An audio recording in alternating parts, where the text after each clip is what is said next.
paulit-ulit. 1, 2, 3, go. Ito po ang part 3. Wala kaming magawa kaya ito na lang. Sorry kayo. At least nagbibigyo kami para may trabaho kami. Kaya nood lang. Para pag nasikat kami dito guys, hati lang kami sa pera. Kasi kami lang naman dalawa eh.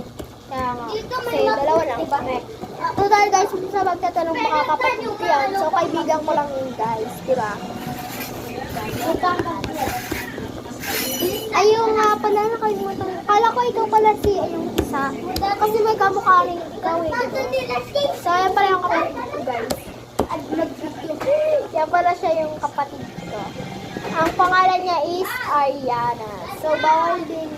Sa pag mamanonood kayo guys, nandiyan na din yung pangalan ko. Pangalan lang.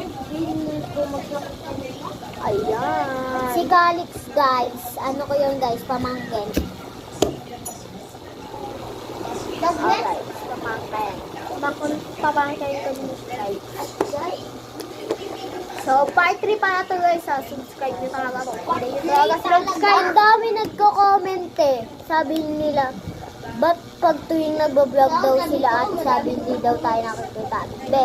Kasi po, nakakulong. Opo, nakakulong po kami. Tapos pag nagbo-vlog po sila, lagi kami nasa kwarto. Di lang, yung mic, nakikita nyo guys, pag may nagbibigay sila, bago yung ano nila, background. So, umaalis kami din sa background.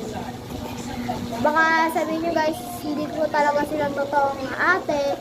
So, akala nyo lang yun. Pero totoo talaga guys.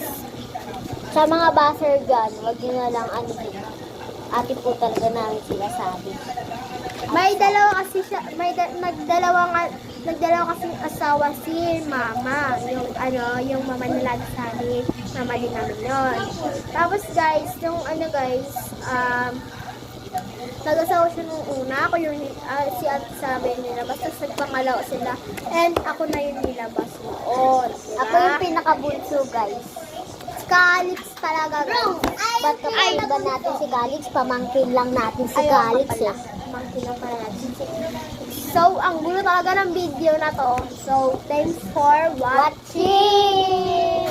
Part 4 guys. Part 4 guys. Hintayin nyo. Bye.